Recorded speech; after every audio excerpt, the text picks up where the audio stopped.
Yo, that freaking intro song, man. I'm ready to do 30 push-ups right now, man. Right? Right?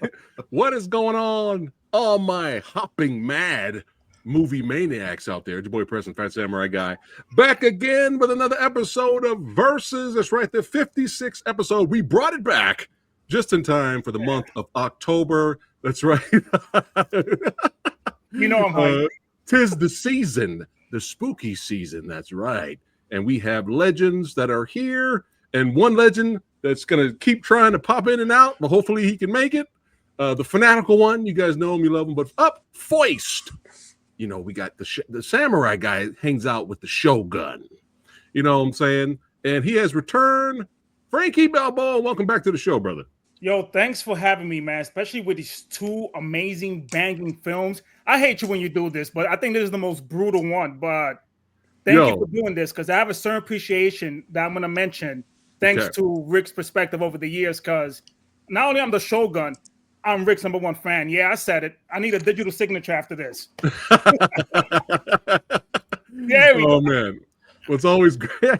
It's always great having you here, man. And yeah, the best Versus episodes are the ones where we're just like, because both of them are just great, and we're just like, this is a tough one. Those are the best episodes. So, and you know him, you love him. That's right. Kung Fu Santa himself, Rick Myers, with the book Films of Fury, which I will be reading from later because I have, I've known Samo for many years.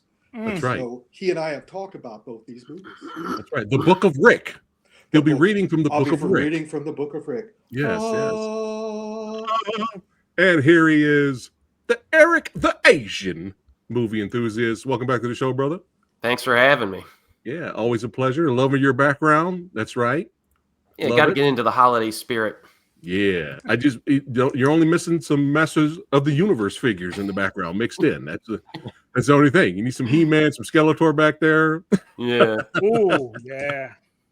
There he is. That's right. Director himself, director of Bone Cold, 'Tis the Season. So right, you guys are fans of psychological horror.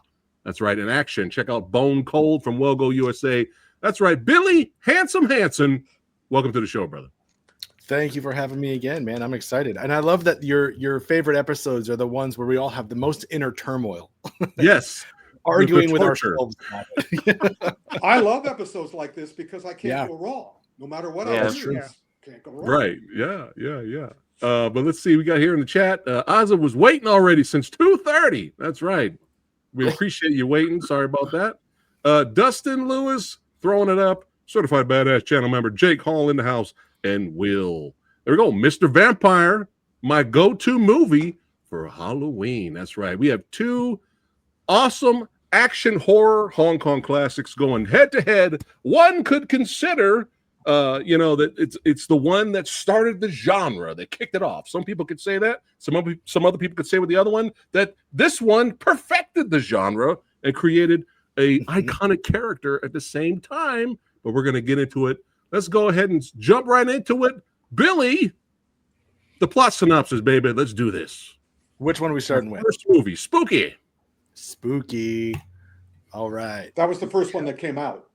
Yeah, we're gonna go in order. 1980, which is insane. Yeah, it's insane. So crazy. All right, the synopsis is a rickshaw driver's wife and his rich client are secret lovers, and they decide to get rid of him without being implicated, so they hire a powerful sorcerer to kill him, but the sorcerer's colleague intervenes to protect him. Yes, that's right. And man, I'll go first, and then we'll go around the squared circle here. The first time I saw this I was like, this is insane, bonkers, hilarious.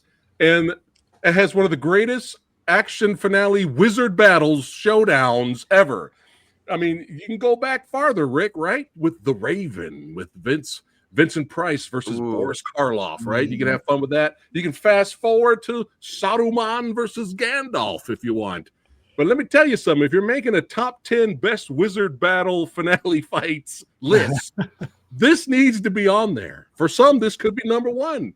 It's so creative, and the finale of this movie just really blew me away, man. And it's hilarious, and it's just, I love the movie. And what's really funny is I'm getting Evil Dead vibes too. When I rewatched it, hold on 1 second. Here he is, the fanatical one. Still no sound. Still no sound. All right, brother. It's all good, man. Send me your vote. Message me in private chat before you go your vote, and so it'll count at the end. And I won't tell anybody till we get to it. But hopefully we get you next time, brother. Sorry about that. It's all good, man. It's good to see you. And I removed him by accident. Whoops. That's a mistake. Wow. My phone. Let's see. Oh, here he is. There he is. There you go. Yeah, just put it in private chat, brother, your vote. Fanatical's vote counts. It's important. I gots to know. Like the guy from Dirty Harry. I gots to know. But yes, Spooky Encounters is, I got the vote.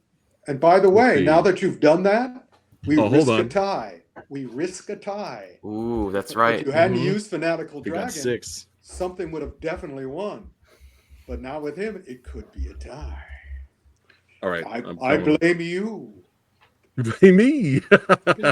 Oh my goodness. But yeah, this is just a classic film. But yeah, I think I seen Evil Dead 2 first before I saw Spooky Encounters. And I'm a big Evil Dead 2 fan. And I've seen so many reviews for this movie, and not one person brings up any Evil Dead type moments.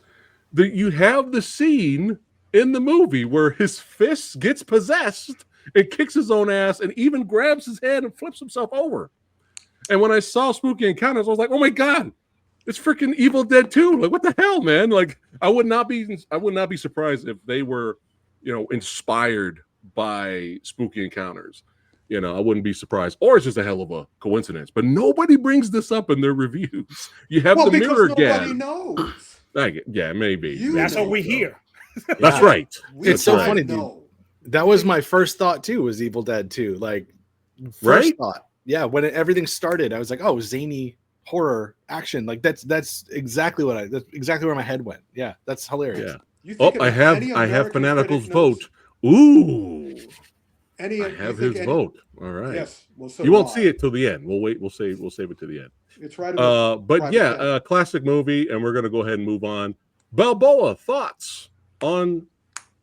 I'm gonna talk about the things that I noticed watching this film recently, and it's something that people don't bring up, is that the lighting in this film and the way it's presented, even in the start, both this one and Mr. Vampire have a similar start with the vases flying and all that. It has a very diet ghost story look to it, the lighting, and then towards the end, it looks like an Argento film. Has this giallo's color scheme happening. And it's great you guys brought up Evil Dead, because I like that the makeup looks very similar, very George Romero, like very bulky. And yeah, thank you. And it's scary as hell, but it does something very genius where it brings a comedy aspect, if you're watching it with a younger audience, to calm down and appreciate this horror aesthetic. So that's something that I appreciated watching it again. And I saw it with my niece, and she loved it. She freaked out. And when you saw the first encounter with the zombie coffin and that amazing iconic fight that's all over YouTube, she was just like having a blast with it. So I like how this film does that, but the last freaking 30 minutes, we get to see so many variations of weapons. It turns into a traditional ghost kung fu fight. Like, nobody brings up the spear fight, especially that amazing ring battle. Like, come on, that's kung fu, freaking kung fu right there. Yeah. So, well, speaking of the ring battle, let's take a look at a clip here. And that's not the clip, but we'll get to it in a second. But that's how I felt watching the last 30 minutes of this film. I'm like, what the hell is going on? Here we go.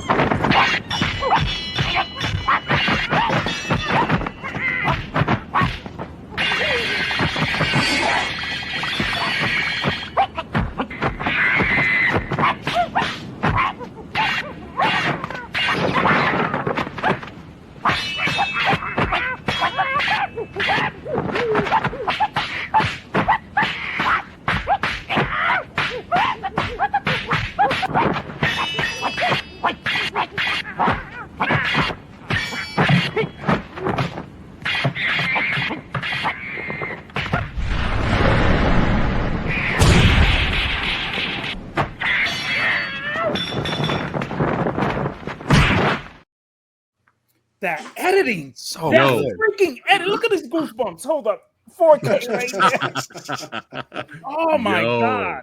So Yeah. yeah, I really noticed a lot of technical aspects I didn't pay attention to when I saw this the first time in the late '90s.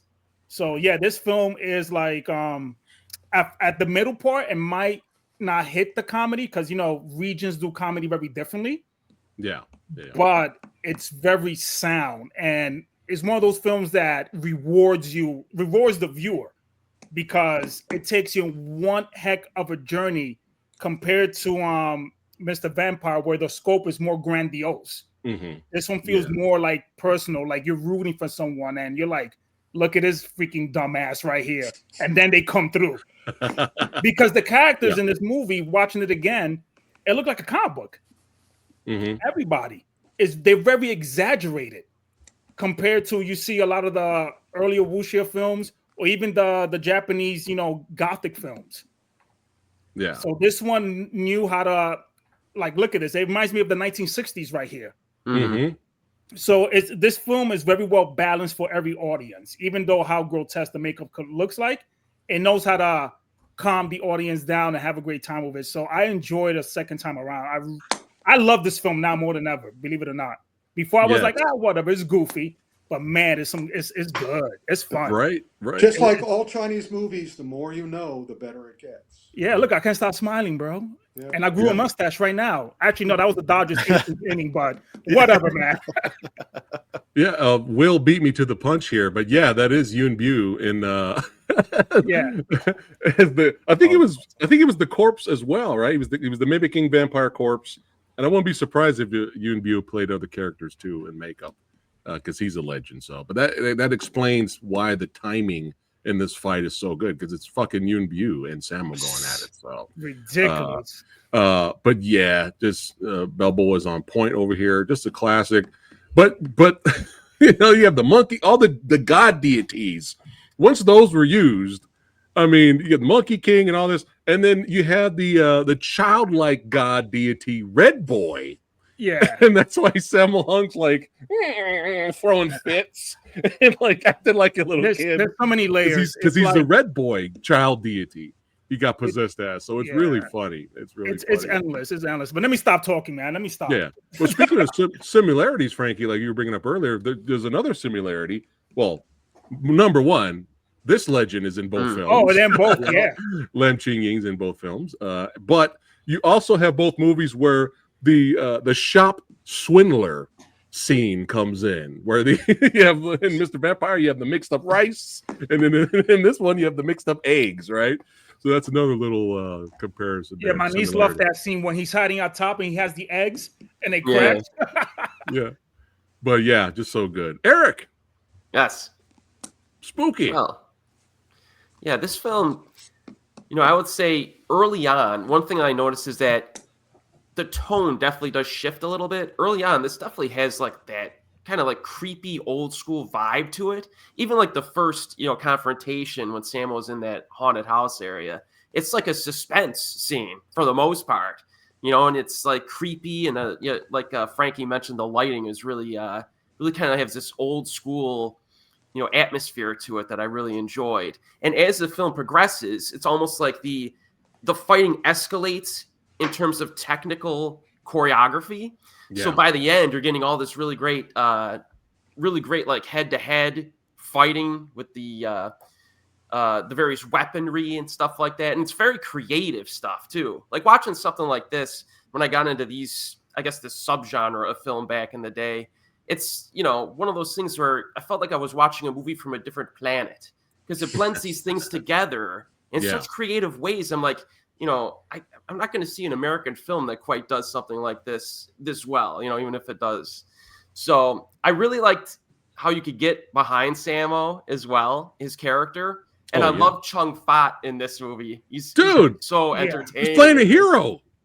It's great. At the beginning, I was expecting him to be a bad guy because he's in league with the bad guy, and then he flips, and I'm like, all right. So that was really neat. He gives him those like little bits of advice, early on to help him out, and then this is just great stuff. And the finale, right? Those towers almost reminded me of like accordions, and they stand up. So they got the high ground, the wizards, and then you got minions below fighting. Really, really interesting. And it was so funny how like, hey, mine's bigger than yours. God damn it, mine's gonna be higher than yours. The higher the mine is, the bigger, more powerful the wizard I am. And they just kept doing it. Oh, so funny. Those few outlandish moments, like getting super energy from a black cat just out of nowhere, or just like comes out, and the dude gets super energy from it. Yeah. And then the one scene near the end reminded me of Hoichi the Earless from the Kwaidan anthology from Japan from the 60s, where you're writing the spells on the skin, and it's almost like a defensive tactic. But yeah, I mean, there's so many moments to talk about in this, but I must say one of my favorite moments in the film is the final line of dialogue. And I might not say it yet, but that was a classic finish. It's just the most hilarious final shot, and I wasn't expecting it. Oh, it was so freaking great, especially with the credits. And I don't want to spoil it because probably some that haven't seen it. But yeah, that's fuck it. Spoilers. Oh, the way he hit that shorty and she flew like a Tekken character. It was similar to Rikio. We are free now. She was getting the better of him the whole movie, and at the end, you're like, "Come on, you can't fall for it again." Yeah. So hey, I busted out laughing. Oh my god, busted out laughing. Oh my god. Now, some people could say, well, it was a different time back then, but let's think about it just in terms of the plot synopsis. Not only did she cheat on him, but she set him up to get murdered while she was drinking a cup of tea. Sounds like my ex. But anyway, man. Throwing that in there. So his response is kind of like, well. So, but Billy. You're brand new to the genre. I'm brand new to it. Like I'm still learning. Well, stop it. You're not brand new. You're born into it, man. You just get into the motion. There you go.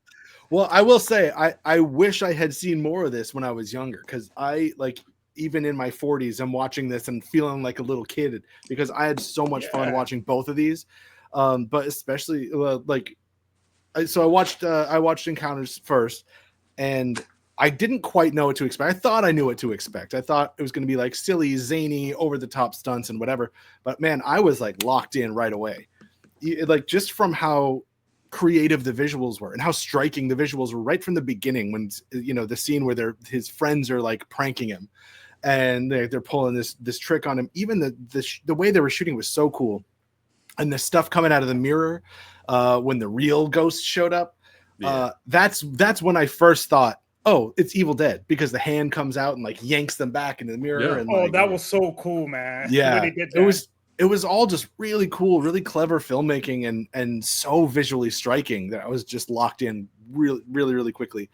And then Sammo Hung, I'm relatively new to his stuff. I haven't seen a ton of it, but I've watched, we did Eastern Condors at one point, and I love that. I ended up buying that one right away.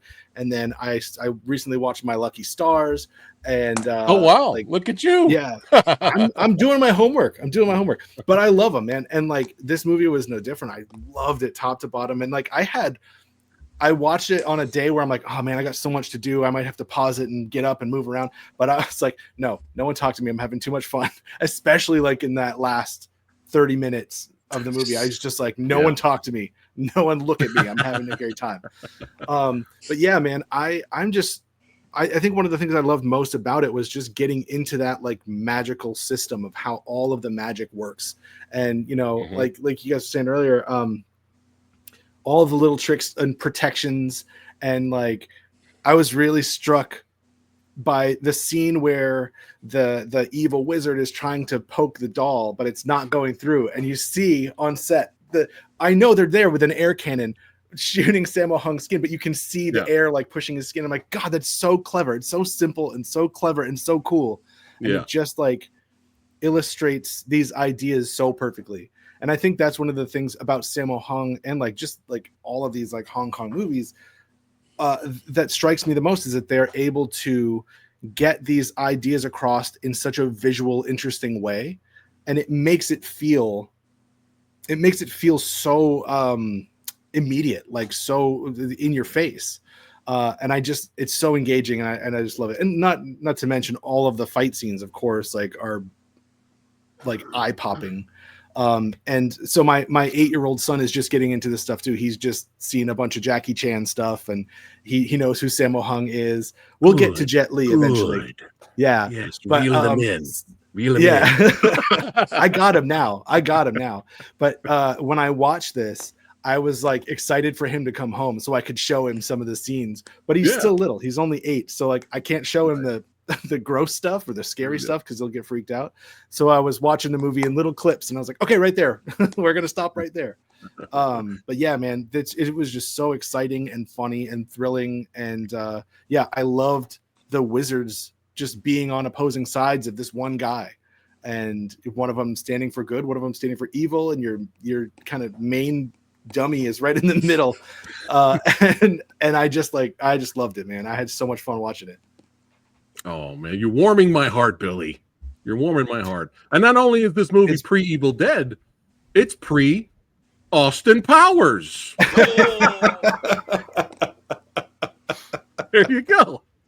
Wait, how many years before Austin Power Cover the Junk Gags came out? There you go. 90 Spooky Encounters did it first. 95, 96. Yeah. Yeah, there you go. All right, now it is time for the Book of Rick. The Book of Rick. Yes. I met Sammo on my first visit when I was at Golden Harvest going to meet Jackie Chan, and there was Yun Biao in the these are the two major meetings where we had a camera. That on the left was the first meeting, which was in Chinatown, New York, arranged by the great Bobby Samuels, who was Sammo was Bobby's mentor. And he even lived with Sammo in Hong Kong for a while. So when Sammo came to New York for the first time, one of the first person he wanted Sammo to meet was me, because I was working with Inside Kung Fu.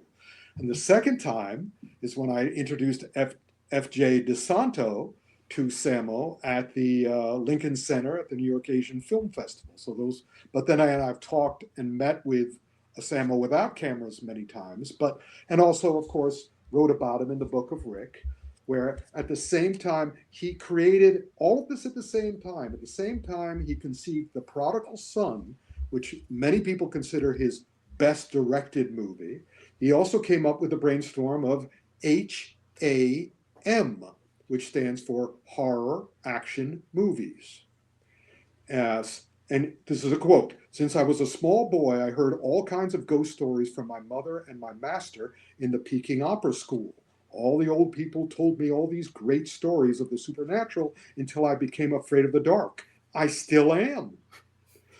So he created Spooky Encounters of the Spooky Kind, aka Spooky Encounters, in 1980, as well as The Dead and the Deadly, 1982, and the Mr. Vampire series, which started in 1985 and ran to 1992, starring the personable Lam Ching Ying as the one-eyed browed priest, and featuring the fascinating Chinese hopping dead known as the Gong Shi.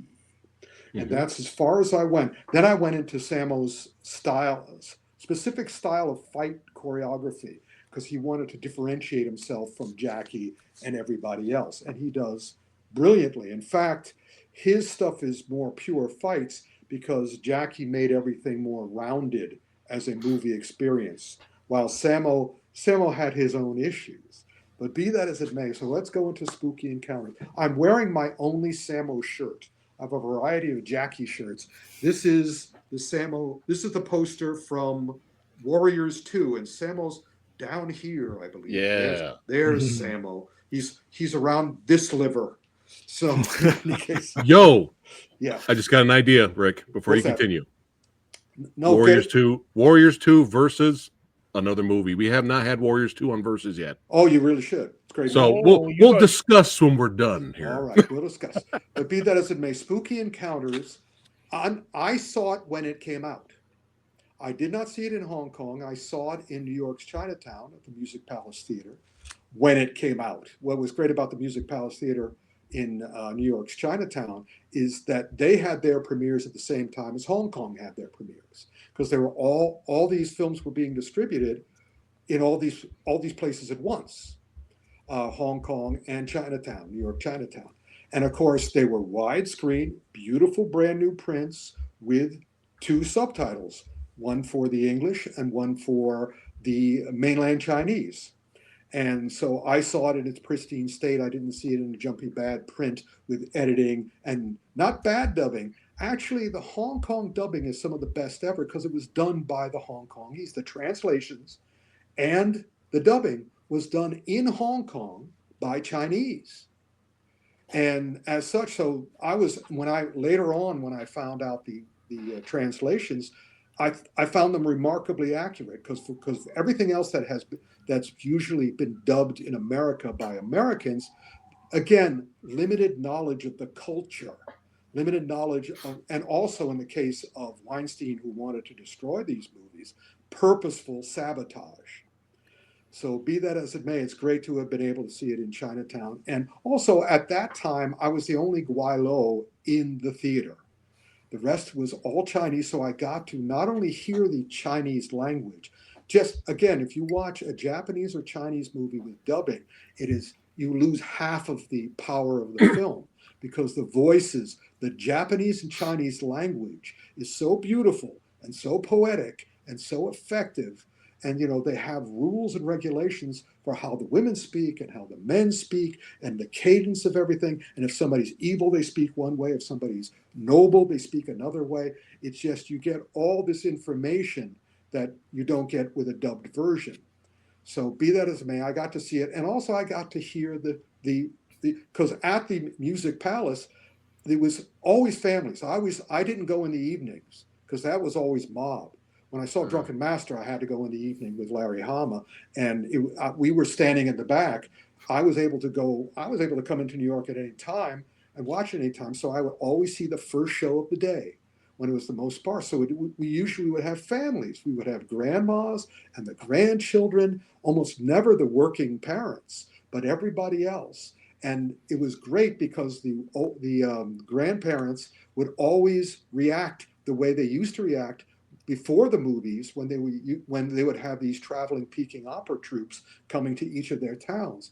And the audience would react in very specific ways to very specific things in each of those shows. So when something happened on the screen, like a noble warrior got hurt or killed, suddenly it sounded like the whole theater was filled with crickets because all the old people would go. And also they brought so much food in with them and fed everybody and because it was great for me because I was reading, of course, the subtitles. So it didn't matter to me that they were making a lot of noise. The noise added to the experience. So spooky encounters, of course. I grew up with horror. I mean, was I a horror writer first? That wasn't my first. My first novels were the Destroyer series, and then I wrote science fiction. But right after I wrote science fiction, I wrote my horror. I did a trilogy of horror. I'm still writing horror. Well, you have a lot of. I mean, look at all this. Yeah, you've done a lot, Rick. Yeah, and props for those covers, man. The art direction and art design is just great, man. Yeah, except Frankie, you'll see on the bottom one, which was my Book of the Undead. You can see where the publisher lost faith in the series. Because Fear Itself and Living Hell, perfect. Worst Nightmare, it's kind of like, we're going to scrunch everything up and we're going to just make it all this other stuff. So, but be that as it may. So yeah, I love horror. I've always loved horror. Horror of Dracula was my first major. Oh yeah, I also was the editor for the first issue of Fangoria. And I was the editor for the last issue of Famous Monsters. And I also put this character on the cover. And of course, the makeup man who did the Friday the 13th, Jason Voorhees makeup, loved me ever since because he's been trying to get on the cover of Famous Monsters his whole career. So anyway, this was my first Spooky Encounters, was my first Chinese horror movie, Ham, my first horror action movie. And I was just, this is so great because I understood that the Chinese had a very specific horror vocabulary. I mean, we got our horror movies from somebody, from Bram Stoker, who stole it. He took Go back, show those covers again, for if you wouldn't mind, Fat. No, not those covers, the book covers. Sorry about that. Blood Demons is my favorite horror movie because Blood Demons, I did a massive amount of research as to where the legend of the vampire came from, because it didn't come from Bram Stoker and Dracula. There had been a lot of other vampire movies long before that. So Blood Demons is an action novel about the history of vampires. And most of the vampires, almost all the major vampires before Bram Stoker were women. They were not men. Bram Stoker being the snotty Englishman. Oh, we can. And also, it's just like the great males of early Hollywood. In the beginnings of Hollywood and in the beginnings of Hong Kong cinema, the women did everything. It wasn't until the men, realized that they could make money out of this, and this wasn't just for kids and single women, that they moved in. And Bram Stoker did that. Instead of taking the true legend of the vampire, he turned it into a guy. And he turned that makes sense for a lot of the Italian films too in the 50s and 60s. Exactly. A lot of women. Yeah. But the men always took over. And so be that as it may, here, Samuel learned it all from his grandparents, his grandmother, and also he knew the great legends. I mean, you picked up on that, Fat, about all the different people who were possessing him during this. These are not Japanese demons. These are Chinese demons. And yes, Chinese films were very heavily influenced, especially Chinese action movies, were heavily influenced by Zatoichi and Baby Cart. But when Sammo plumbed the depths of their own legends and myths and lore, he created a new energy, which you all noticed. And as such, I was just like, by the end of this movie, I was so happy. I miss those days when I would go to a movie theater and come out. This is why I've never needed drugs or drink. I would come out of these movies like going, life is good. The energy was so wonderful, and spooky. I loved Spooky Encounters too, because he was trying to put everything in. He didn't know he would be able to do another one of these. He didn't know for all he knew, the audience would have rejected these things. Was this kind of a risk for him? Oh, absolutely. But wow. What's great is that once you got to a certain level in the film business, and Sammo was in that level where the studio was beholden to him because he can do anything. And he did do anything. And you tell him to go to any country and do anything, he'll do it. And so at that point, and because these movies, as you know, I was telling somebody at the Urban Action Showcase in New York just today, because we were talking about Wang Lung-Wai, the great villain of Shaw Brothers movies. Yeah. And I met Wang Lung-Wai, and he told me, you want to know how much? You want to know why I made so many movies? Because I was basically paid the equivalent of $75 for every single one. So, wow. And that's why holy crap. The Shaw Brothers and Golden Harvest worked on a basic thing, is that you can do anything you want, but you're not going to get paid a lot because we're giving you total freedom. And the filmmakers went, excellent. But then again, Jackie came from Shaw Brothers. Not Shaw Brothers. He came from that world, so he was happy to make his own money, but he made sure that Raymond Chow made money too. And ultimately, the Shaw Brothers closed down because everybody wanted a raise once I and other people brought the Chinese films into World Northall and Black Belt Theater and drive-in movie and all the stuff. And that's why they shut down the Shaw Brothers studio. But be that as it may. So Sammo had enormous amounts of, and also he went off and made, you'll see how the names on his films change in terms of the production house, because he would do partnerships with Golden Harvest, but he'd have his own thing. So everybody got some coin.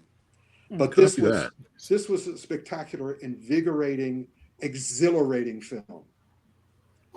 And this fight, this tea house fight, man, this is like one of the best fights in the movie. Yeah, so many set pieces in this film. Like everything in this movie, you could like use to influence whatever scene you're doing. This movie is great for reference for any action director or directing in general, because it managed to put so much stuff in it, and it's coherent.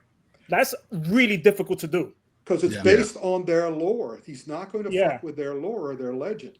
And also what was great about these movies, as you can tell from watching them, even though they essentially made them up as they went along, they made them up by basically saying to each other, you know what would be fun?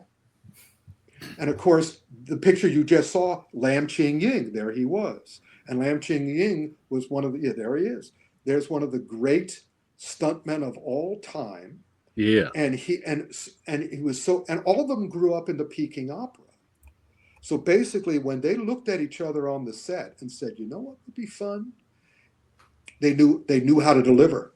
It wasn't a matter of, you know, you look at the live action, Disney's live action Mulan, which was totally effed up, and just watch Jet Li's face throughout that entire movie. Because you can see, unlike Donnie Yen, I mean, the girl who was playing Mulan was DOA in her face anyway. But you look at Jet Li, he throughout the whole movie, he can't help himself. The camera's doing a close-up of him, and he's looking at the camera going, I am so mad at you guys for effing this up. But no, Sammo, Lam Ching Ying, Yun Biao, all these awesome people who could not only say, you know what would be fun, they could deliver that fun. They knew exactly how to do it. Yeah. And at the end, everybody's like, woo. Yeah. One of the things too that I was most struck by, especially in that restaurant fight scene, was the fact that it's never just a fight. Like, he's not just fighting people. He never loses the magic. He never loses like what they're building on or the world that they're in. So I was having a blast, and it was an awesome fight when he was fighting the guards, you know? Mm-hmm. And then when the good wizard shows up and he sees what's going on, and he's like, I'm going to help him. And then he uses his magic to turn them around and turn them on their boss. Like, I'm like, oh God, that's so cool. That's such a cool scene. Like, not just incredible fighting, but like just masterful character stuff. They never lose who the characters are, what they're doing, or what their goals are. And like, just from a writing standpoint, a lot of movies don't do that. They'll just say like, all right, this is the fight scene. They're going to fight here. Could be an amazing fight, but like if you lose the world that you're in, it's not going to be nearly as effective. So like that's what I was blown away by. Thanks to Jackie and others, they use their locale. Yeah, mm-hmm. They actually listen to Bruce Lee. Learn everything you can from everyone and everything and everywhere you are. I mean, I'm hoping that The Furious is awesome, but I will not be surprised that if they use a room the way they use a room, they would use it as 4 walls and a ceiling. Any Chinese movie, they use everything. They use the locale, and every fight has to be different because they're in a different place with different props and great transitions too. Mm-hmm. And great transitions too. You see that a lot with Hong Kong films. You start in one location and he paces out.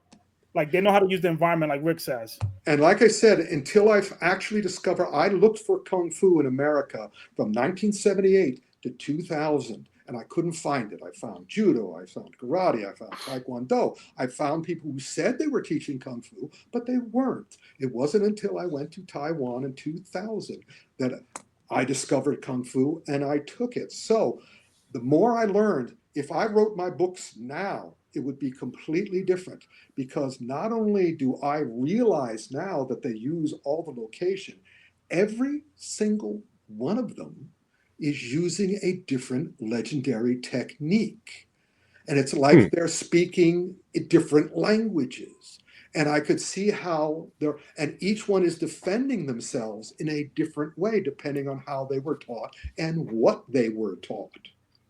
So it's kind of like if I saw Spooky Encounters now or any of this stuff now, I'd be going, because suddenly it would take on not just 3 dimensions, but 4 dimensions, because I would realize what each of them was doing and what they were saying, how they were communicating to the audience by what style they were using. Yeah. So I'll teach you all Kung Fu, and let's all watch this again. Well, chat, everybody watching right now in chat, and let me know in chat in the comments here, is this the best bench fight action sequence. Because let me know if you guys think this is the best bench fight action sequence ever, because a lot of people have said that. It's got to be because they're the youngest here.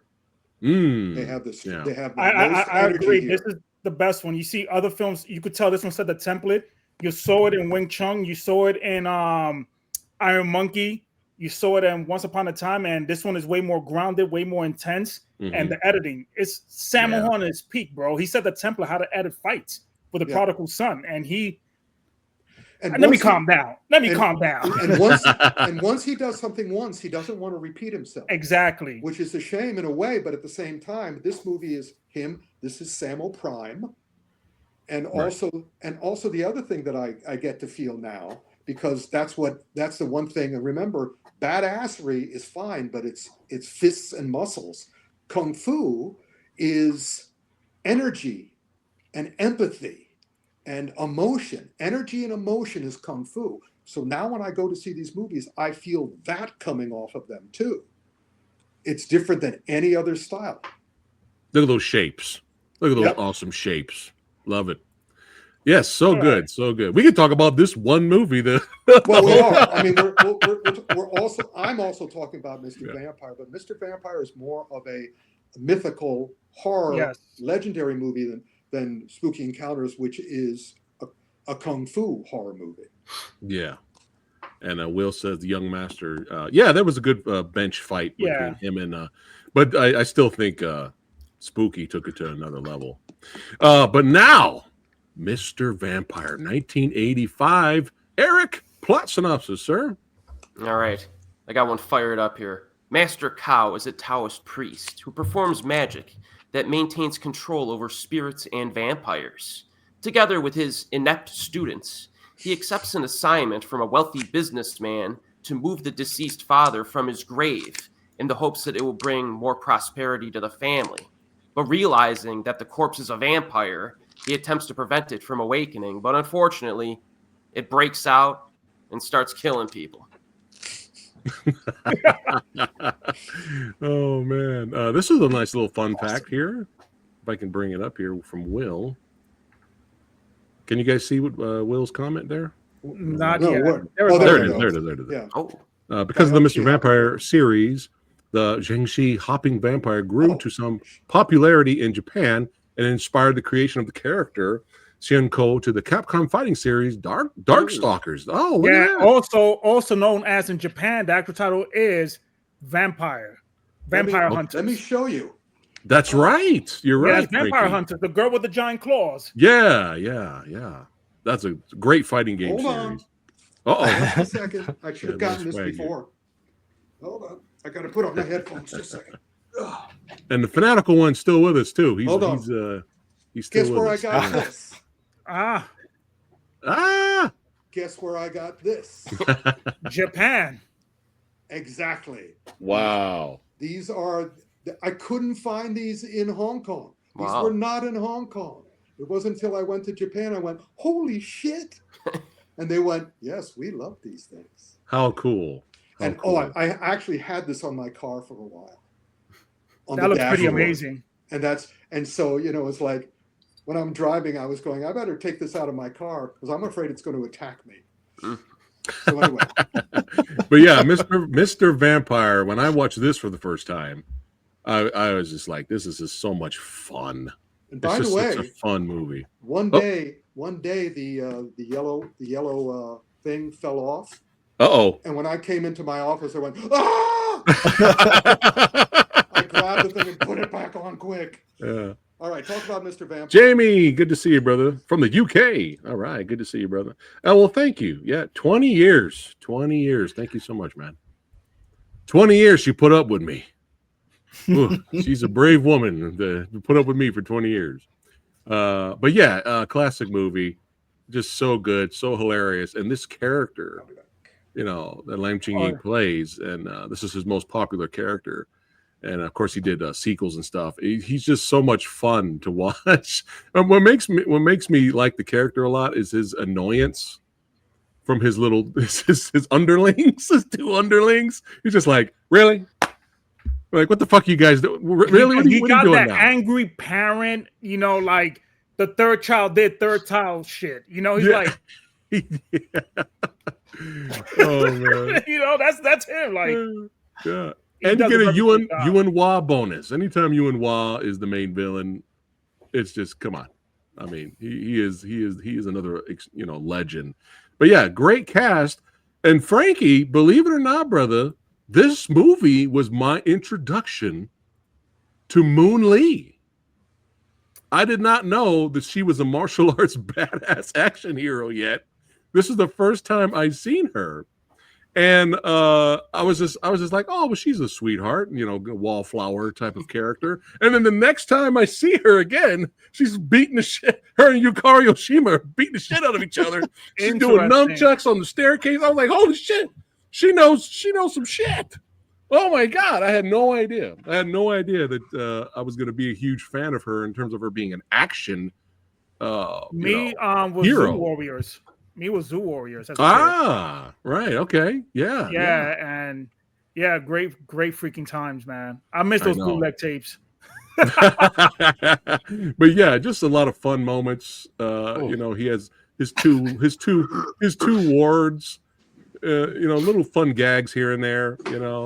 You're fucking with the pervert sheriff or whatever the guy is. But yeah, there's a lot of things to say about this movie. Like, who's gonna go first? I don't want to step in. No, I'm already talking about it, so I'm first. Oh. So, but then I'll segue to you in a second. But yeah, just a great time and another great action finale. I mean, look at this. This is my favorite picture right here. This might be my new wallpaper on Facebook. I don't know. But this is like my favorite picture. But yeah, just great finale, fun action.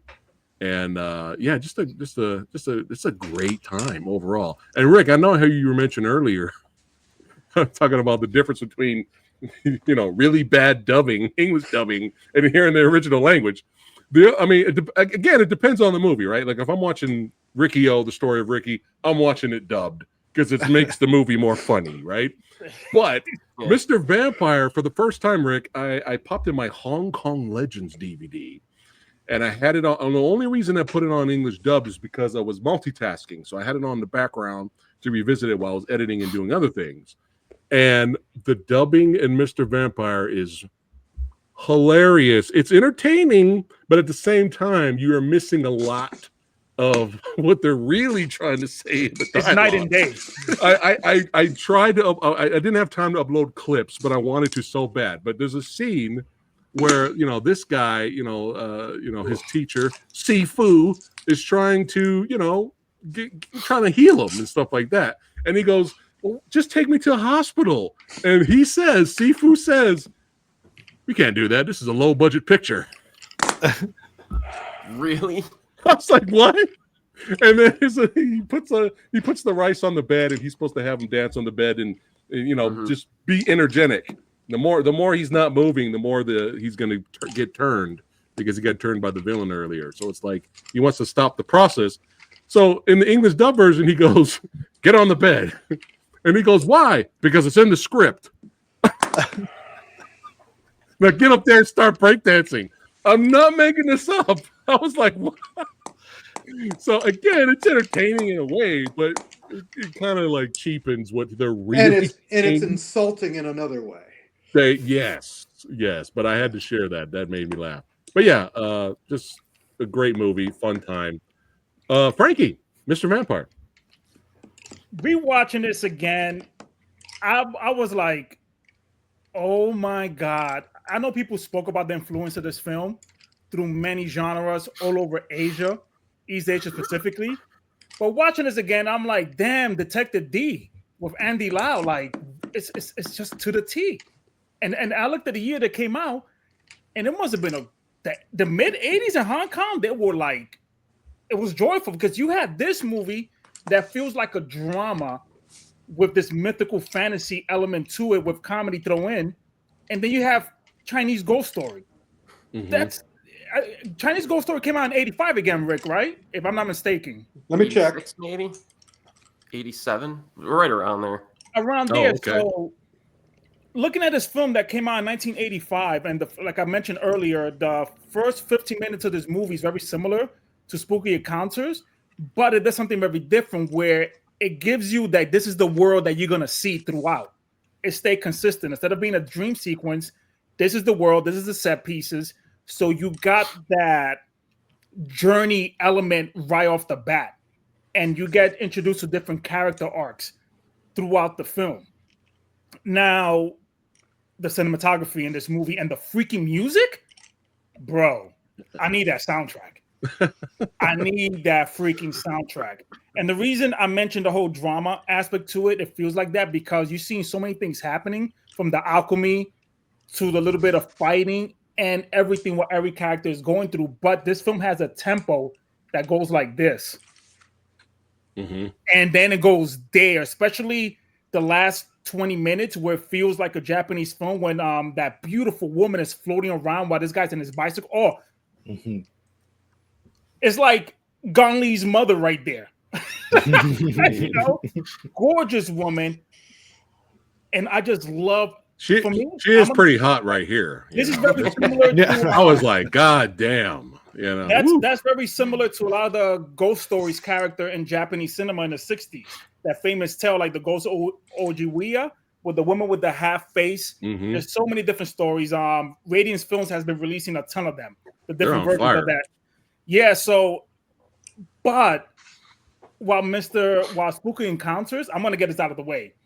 Okay. Knew what it was doing with the makeup and the comedy, telling you it's not that serious. While the makeup was good in this movie, it has such a serious tone. Some of the wacky effects just took me out of the immersion. Interesting. It took me out. It didn't, again, when I saw these movies back in the day, I prefer Mr. Vampire all day. As I got older, wiser, started seeing films out of my comfort zone. Yeah.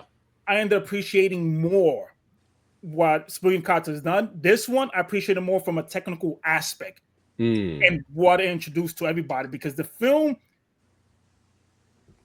while watching this, if you ever see Once Upon a Time in China, it feels very similar the way the film's is paced. Look at when they're having dinner, so much crowds. Look while he's walking around the town, so much people. He has that Wong Fei Hong element of him like, I am the man, you guys are idiots, I'll take care of you, I got it. Right. While Spooky Encounters were way more personal, it was smaller in scale, but grandiose towards the end. This one was big throughout, but yet, I don't know, it felt very empty in a way. Okay, interesting. Like the latter half compared to the beginning, where it was so busy, populous, and vibrant. And movies are technical masterpiece. Is it a pacing issue, you think? No, there's no pacing issue in this film. I just like Spooky Encounters is like you're in a club, 10-minute session, and then that song drops. While Mr. Vampire is just a banging playlist throughout. There's no surprises. Interesting. Okay. Good metaphor. Good metaphor. That's the way it is. For me, is I prefer, put like this from a technical aspect, I like Mr. Vampire way more. Music, cinematography, scope, acting. But man, I gotta go with the side chick, bro. She's doing everything better at the end. You know what I'm saying? That's the hood. That's like, All right. That's the restaurant to go to. It's $100. Okay, everybody goes there. But man, nothing like a McDonald's burger sometimes to me, bro. I don't know, man. I don't know. So you already know my vote. I has to get out of the way. Yeah. I'm marking you down. Copy that. All right. Eric, Mr. Vampire. Yes.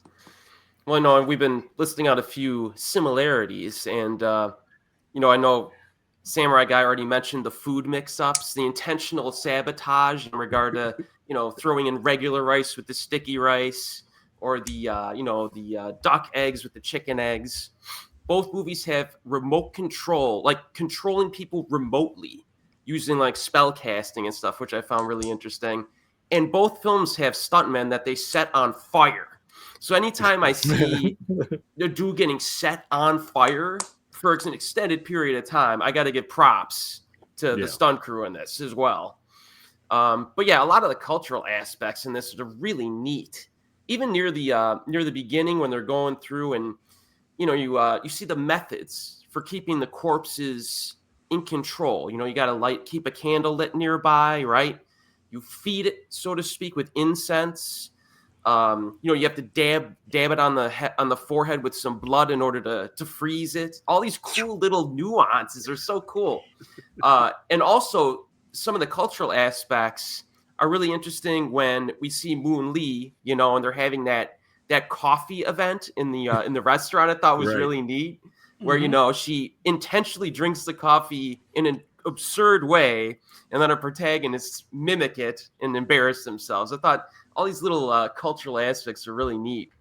But the fighting in this is just, I mean, this like elite vampire is tough. Like you can't just punch him.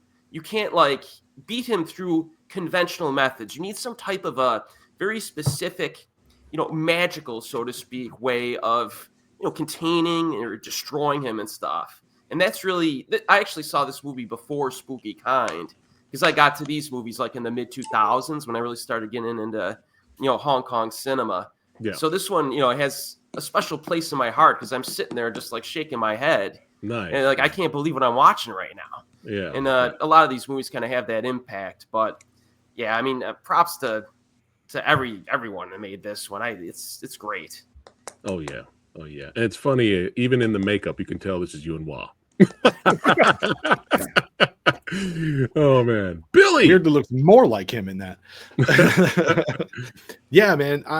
This is another one that I completely fresh and knew nothing about it. So when it started, and it was a million similarities, that was the first thing I noticed is, this magic is not just made for Spooky Kind, or it's not that, it's not constructed for the movie. This is the lore. This is the Chinese lore that just made it so much more cool. And with the warding off, the painting on the bodies, what were they called? The bouncing demons? Yeah. So cool and surprisingly creepy. I thought I was genuinely creeped out when you see a bunch of them. Yeah. Oh, there it is. Yeah. Darkstalkers. Oh, cool. Yep. Nice. But yeah, man, so I realized that they were pulling from the same kind of lore, and it was just more of an ensemble story, with everyone kind of dealing with their own, being haunted or being hunted by their own demons, kind of, in a way. So I thought that was really, really cool. And someone in the beginning, when we first started, said spooky encounters of Spooky Kind sort of kicked off the genre. This one arguably perfected it. That makes so much sense now, with a little more context, because it is a little more polished. It's a little bigger. I feel the action set pieces are a little bit more, I don't want to say creative or inventive, but they're just bigger. There's just more going on. More dummies being thrown around left and right. A lot of dummies, which is always entertaining. No matter 100%. What genre, no matter, I'm a big fan of Three Stooges, okay? No matter what genre, dummies get tossed. It's entertaining. Yeah, 100%. Yeah, and effective every time. But yeah, I was really taken in Mr. Vampire by how many sight gags there were. Just jokes and action scenes built around the same kind of magic and lore. And I really loved how they had specific tools for fighting the vampire, and they would use them in different ways throughout different fights. I think I actively was when just me alone in my room just going when they made that little net out of the wire. So when the vampire jumped down, they caught it in the net and it was burning. I was oh, that's awesome. Yeah. So I loved that. And yeah, just in the same way that I was so impressed with all of those fight scenes in Spooky Kind, I was impressed with all the sight gags in this one. And I laughed a lot more in this one than I did in Spooky Kind. It's just way funnier and more proper jokes, straight out jokes. I was dying with this scene. Oh yeah, man. This scene right here, man. The two-way when this whole scene in the jail, every single gag, every single fight, I was thrilled and I was cackling. Like my stomach hurt at the end of it. It was so fucking funny. You know, it's funny you mentioned that part because that reminded me of the other film Lam Ching-yi did, Magic Cop, but they had a jail sequence in there too as well. Yeah. It's so I mean, he gets his head stuck. That's a good one. I enjoyed that. That's really great. I love that movie a lot. Magic Cop. So Magic Cop. Imagine down. Mr. Vampire, but in modern day. Awesome. In modern day. And well, he was still with Lam Ching-yi. He's always the priest with one eyebrow. Yeah. Except he was the priest with one eyebrow cop. Yeah. That's awesome. Yeah, just everything in that prison. Like I was just laughing, and I was so impressed with just the choreography of everything. How big it was! Like they had people flying across rooms, and then like stuff where I'm like, oh god, they're about to hit each other. Chair getting smashed. Yeah, I mean, like unbelievable, just absolutely unbelievable stuff.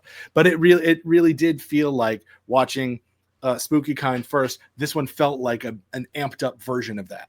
In a way, it's funnier, like bigger set pieces. Fun fact from the Fanatical one here: La Carleone kind of kicked this subgenre off a few years earlier with The Spiritual Boxer in 1975. But Samo definitely raised the bar and made it his own with Spooky Encounters. Thank you, Fanatical. That's true. So cool. But yeah, man, I love this one too. And like I was also genuinely taken by the horror of it. Like some of the horror stuff was properly like uncomfortable, especially when they're trying to file down his fangs. I had to turn away. Oh, you put it up a couple times earlier, and I was like, oh no. I also cackled when he saw that he was fully turning because his nails turned long and blue. Yeah, I was like, what a great visual. And during all the carnage, I love how he was just like. Yeah.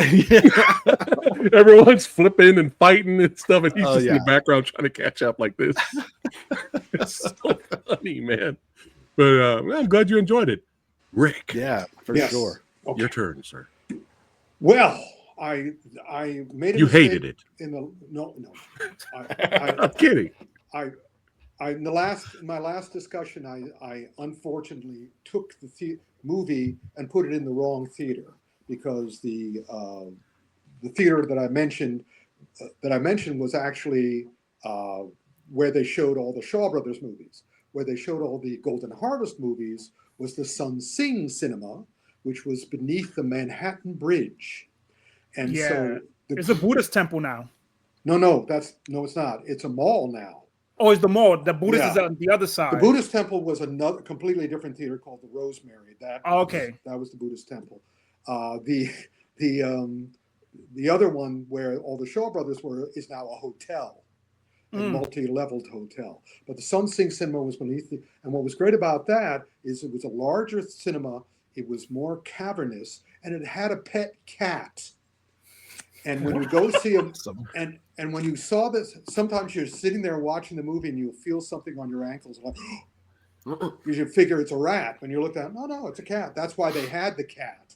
So they didn't have rats, and also the greatest thing about the Sun Sing is that the bathroom was right under the men's room was under the screen. You'd have to walk down and go by and go into the thing. Oh. So between the cat and the cavernous theater, it's under the Manhattan Bridge. So every 20 minutes or so, the entire movie turns into Sensu-round because the subway cars, which are going over the Manhattan Bridge on their own track, shake the whole theater. So it creates a completely different experience. And 4D before 4D. Yeah, that's right. Yeah, awesome. So I saw this here, and by then, I tell you, it was 5 years between Mr. Vampire and Spooky Encounters. And it might as well have been 10 years or more because the advancement in the skills of the filmmakers and the revelation they had in terms of their powers. Because Mr. Spooky Encounters was when Samo was first getting his wind. Up until then, he was a stunt man, he was a choreographer, but with Spooky Encounters, he became a director. And with Mr. Vampire, he was in his glory. So yes, it was, so seeing the two movies 5 years apart, it might as well have been several generations. But at the same time, it was wonderful. Because as I showed, I loved horror. I love the horror genre. And I love discovering the Japanese legends. And boy, the Japanese legends are so deep. There's so many. But the Chinese did it differently in that every single thing in their universe had a god. Because they weren't, they didn't come from the Christian, thank you, man. They didn't come from a Christian origin. They came from energy origin. I mean, because Kung Fu is energy. Kung Fu means human achievement. Wushu means martial arts. Kung Fu means self-improvement, energy. The word that we, human achievement as we defined it in films of Fury. And as such, so all their supernatural stuff was really supranatural in that they involved it all and it spoke to the audience in a completely different way. They literally have a god for everything. And so the movies reflected this stuff. And Mr. Vampire had that richness and that depth. And every scene there was something else that was interesting to be learned, especially for a Westerner. The Easterners were used to it. This is what they grew up with. These were the stories their grandparents and parents told them. But we didn't know that. And so we're seeing it as just like, this is so cool. And also I wanted to make it very, very clear. Mr. Vampire was designed as what would I call it? A HC or a CH, which means horror comedy. Very clearly a comedy. All the supporting actors in Spooky Encounters were Kung Fu experts. They were stunt people. Virtually most of the supporting players who weren't Kung Fu people were all famous comedians. I mean, you go back to any of those pictures and you all go, that guy was famous as a comic. And it was like, all these movies were like they had Jerry Lewis in them. The gentleman on the right, the man in the middle is a stuntman. The gentleman on the right is a young actor. The other guy is a famous comedian. And it's the same thing with Ricky Hoy. Ricky Hoy was part of the three most famous, there he is, one of the most famous comic trios, the Hoy brothers. But he moved off and specialized in these kind of things. And so the energy was different, but still exhilarating, still amazing, but not physically. I mean, here we have Lam Ching Ying is the only person here who is a Kung Fu guy. The other guys are just following Sammo's directions. And as such, it creates the combination of Kung Fu and comedy was different, but great. It was more yin yang. It was more balanced and it would change constantly. So as such, I loved it. But when we take the vote, we'll find out. All right. Where my heart truly lies. It's time to vote. Chat, once again, your votes won't count, but I still want to see what you put there in the chat. I'm curious. Spooky Encounters or Mr. Vampire? Let us know. I'd love to click on it and see what you guys have chosen. All right. So we already know Frankie's going for Spooky Baby. Spooky Baby. All right. Now let's. Oh wait, hold on. I don't want. I almost forgot. We have a special guest vid vote. Yes, that's right. From the one and only Frank J. Hello, Frank J here, the Commentary Beast. Glad to be back at Versus again. I'm here to talk about, of course, Encounter of the Spooky Kind and Mr. Vampire. Now, both were really kind of like, breakthrough in terms of the genre of Hong Kong cinema at that time. Encounter of the Spooky Kind being the horror martial arts comedy, and Mr. Vampire, of course, being this kind of like a vampire, Guangxi, a Chinese vampire horror martial arts comedy. Encounter of the Spooky Kind was, Samuel's inaugural film for his Bold War production company at Golden Harvest, and so he kind of really went all out with some great fight scenes, wonderful depiction of the Taoists, all these rituals in, exercising spirits. Some of them they just made up on the spot, and then of course you have the wonderful cast. You have Zhong Fa, you have Peter Chan Long. You have, Samuel himself always playing this bumbling guy who got involved in all this, supernatural stuff. There's a great fight scene with him with the arms possessed, and you've got that wonderful final fight on the altar between Zhong Fa and Peter Chan Long. So, fantastic film. Mr. Vampire, of course, a little bit more lighthearted. It has a great late Ricky Hoy as the disciple of the Taoist priest, played by the great Lam Ching-ying, for whom this film really kind of propelled him to stardom. Then you have the lovely Moon Lee in there. You have Billy Lau as the kind of like our sort of semi-villain until, of course, the big bad vampire shows up. And so, they're both fantastic films, but I have to give the edge to Encounter, because the Encounter of Spooky Kind is just a little bit higher in terms of overall quality, not just on the fight, but also on, the production design, the cinematography. It was shot in widescreen, 2.35, and that wonderful final fight, man. I mean, with that great fire stunt, and all that fantastic, action sequences and Samuel's comedy, of course, is great. So as much as I like Mr. Vampire, I have to give my vote to Encounter of the Spooky Kind. Until next time, take care and bye-bye. That's how I feel. That's how Frank. I feel. Thanks again, brother, for your vote. As always. Yes, it's 2-0. That's right. I'm going to leave Fanaticals for the end here, just for some suspense. All right, Eric, who you got, brother? I'm going to go with Mr. Vampire. Wow. All right. Again, all right. It's the first kind of film like this that I ever saw, and I've seen it more times than Spooky Kind over the years. So I think maybe it's just kind of, it's there. Right. Maybe in a few more years I'll change my mind, after Spooky gets a few extra viewings. But yeah, I'm going Mr. Vampire. I love it. All right, making it good, making the votes good here. 2-1. Billy, who you got? When we started this, I wasn't quite sure which one I was going to go with. All the time. I feel, it happens all the time, and like it's not till I start talking about it myself that I really kind of solidify my vote. But I think I gotta go with Spooky Kind. I think that's got to be my vote. All right. Yeah. Right. To tip the scales a little bit. Yeah, it's funny you say that, because when I saw it, I already went as Mr. Vampire fan, but hold up, Rick is gonna be here. Let me watch these movies again from his perspective. Let me do a little bit of research now. But yeah. I think what clinched it for me was just how Spooky Kind felt like cooler to me. Like Mr. Vampire, so well crafted. Like I said, all the jokes, all the amazing action scenes. It's so funny and so good. There's something about Encounter that just like I'll revisit that one. I think for the emotional, like the more emotional roots of the characters, and just like it's just cool, Yeah. But it's It's very close. very close. All right. 3-1. Rick, who you got? Well, even though I did the audio commentary for the DVD release of New Mr. Vampire, which was a later movie in the series, and I loved my vampire novel. I think I have that DVD.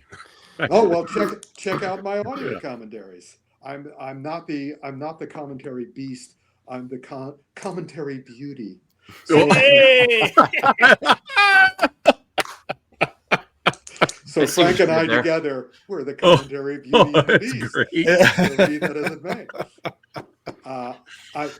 You know where my heart lies. My heart belongs to Kung Fu. So of course, Spooky Encounters gets my vote too. Yes. And again, revisiting Mr. Vampire, even with the bad dubbing, English dubbing. Now get up on the bed and start breakdancing. Even with that, it was a pleasure, and then just to revisit it again. It's been so long. It's just so much fun watching it. But I gotta go that end finale wizard battle, man. I don't think I've seen anything since that movie that has topped that or repeated it or equaled it. And it's just, I gotta go spooky, man. I gotta go spooky. So what movie Did Fanatical pick? And who is the winner? Well,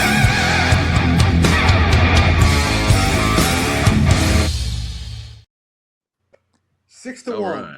Yeah. Hey, I'm glad somebody showed some love for Mr. Vampire. That made me. We all showed love. Yeah, It's We're funny not gonna because marry we him. praise everything of Mr. Vampire. But like, you know what, baby? I like my girlfriend still. But as is tradition, I always do a community poll on the YouTube channel. Right. Guess which the community voted for. You ready? Check this out. Wow. Look at that. Wow. Look at us experts. What do we know? Look at I like that. that. But that's great. Yeah. That's so It's cool. freaking Yeah. Great. That's awesome, man. Yo, good looking out, chat. That's good. Yeah. That makes me the people's champion, then, I guess. Yeah, you know what? You're the people's champ. That's it. But now that's great because it shows how solid both of these films are. Yeah. Yeah. It also shows that movie people can never predict what the audience wants. Exactly. In case the chat is not aware, if some of them have not seen this, Criterion Channel is streaming all the Mr. Vampire films with the English dub and the original language track. That's where I watched this. Yeah. There we go. Fanatical says, if you watch Mr. Vampire first, it's a great double bill, but watch Mr. Vampire after Spooky Encounters, and it's not even close. Ooh. Spooky Encounters rules supreme. There you go. Don't get offended, chat. Oh, but that was fun. We That was love fun. both movies. We love Yeah. both Oh, yeah. movies. And this was always a blast doing these verses, going back and forth, talk about what we like and we didn't like, and having the vote showdown. It's always fun. We got to do more of these. We brought it back for the month of October.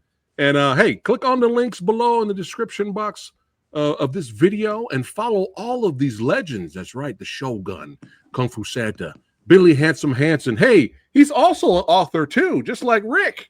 That's right. Check out Long-Term Damage, baby.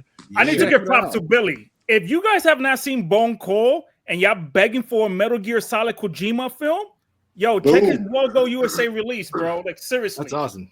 Thanks, Boom, man. boom, Thank boom, you. boom, boom, That's boom, right. boom, That's boom. right. Follow Eric, the Asian movie enthusiast, as well. Before I wrap it up, Frankie, what do you got coming up, real quick? Oh man, I just finished wrapping up an amazing video essay for Third Window Films. It's a box set. It's not announced yet. Woo. I just wrapped up the whatchamacallit, the Takashi Ishii, one of my favorite Japanese directors during the 80s and 90s. Legendary manga artist. He changed the game when it came to mangaka, especially erotic mangas. So he's the one that influenced what you saw in the 80s and 90s and going forward. So I got to do a commentary in A Night in the Nude, and Era 444 just picked up that box set, and the pre-orders are up on Era 444 website. Nice. You're on fire with those audio commentaries and notes, man. I and special appreciate it, features. man. I'm trying to bring more Japanese cinema awareness of the stuff that came out in the 80s to now. Yes. So I have a question for you, unless you're not allowed to tell us. Are we going to get another box set of V Cinema? That? Oh my God, dude. Because we need more. It's going to happen because I'm in Okay. it. It's going to happen. Okay. All right. We found But out. let's see. I don't know the sales yet, but you know me, Okay. I keep promoting V Cinema. I We mean, I need got more this box rare sets. one right here that I'm going to archive, and this is Relatory. This is the Relatory that came out in '98, and this is so freaking rare. You can't even find pictures of it online. Just Wow. clips here and there. And this was during Yeah. the time the Girls with Guns genre was popping off in the 90s during the V Cinema era in Hong Kong. They had their own wave, but it was still very reminiscent of what the Pinky Violence genre was doing in the 70s. So so I'm We trying need to more. bring those here. All right, cool. Awesome. Yeah, we need more of that. Eric, what's coming up? What do you got on the channel right now, and what's coming up? Been doing a lot of horror movie reviews, so I got a few more of those left.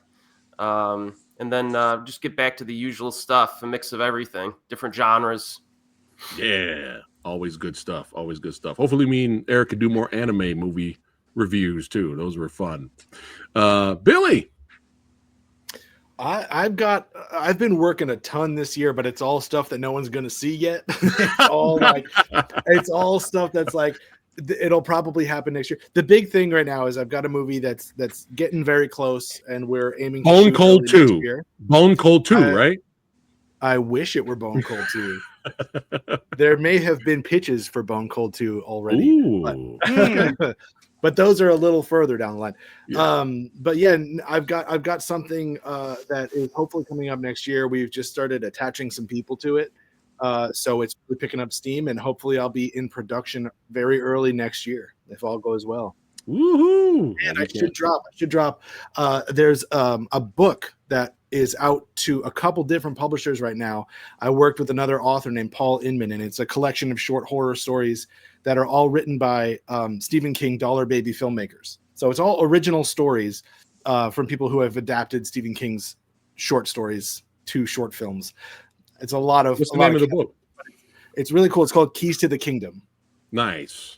Yeah, all right, so make sure you guys check all that out. Hopefully next year, yeah. Yeah. Like I said, there's none of it that's out right now. It's going to be a little while before any of the work I'm doing now comes out. But whenever Bone Cold 2 comes out, you got to put me and Frankie in it, and you got to you need a Latino Dominican that says "papi" a lot, like "Oh, you're Chico." And you got to. Don't make me shoot you. We want great death scenes too, Billy. Yeah. Right. Of course. I could do a scorpion drop. I could do it. I'm still flexible and I box still. So hey, I'm gonna revise the script. I'm gonna put it all in there. And Rick, we still got the shop going below, correct? That's right. As a matter of fact, you should definitely check to see whether you can find the poster with Sammo Hung's autograph on it. See if that's still available over on Chimera Publishing on eBay, as well as my other stuff. But definitely check out, just write in, Jackie Chan's signature or Sammo Hung's signature and see if there's anything left. And in the meantime, come on back right here on Saturday, November 1st, for our October action film autopsy extravaganza. Yes, this Saturday. Make sure you guys are there live. We'll be hanging out with Anubis, and we have a plethora of tons of things to watch. Somebody mentioned earlier that Beast War. Is it Beast of War? Yeah, What's Beast of War. It's all okay. I'm thinking of Transformers. I sent you the pictures. Yeah. Yeah. We'll be talking about that this Saturday. So among many other thanks things. Again. Yes. Yeah. So thanks again for watching, guys. Don't forget to like, share, and subscribe to the Old Samurai Guy. Follow the Movie Dojo podcast. That's right here on YouTube and on Spotify. I've been on fire recently. I've been blessed with all these wonderful interviews with Marco Zaror, Scott Atkins, Ken Kasugi. It's just I'm very thankful and grateful. So Daniel Bernhardt, all that good stuff. So make sure you guys check all of those out and keep watching those kung fu movies, baby. Martial arts, that's right. And the horror movies. That's right. Enjoy. Have a great Halloween this week. And we'll see you guys on the next episode of Versus. Take care, guys. Don't you guys go anywhere, but you guys will see you on the next one. Take care. Take it easy.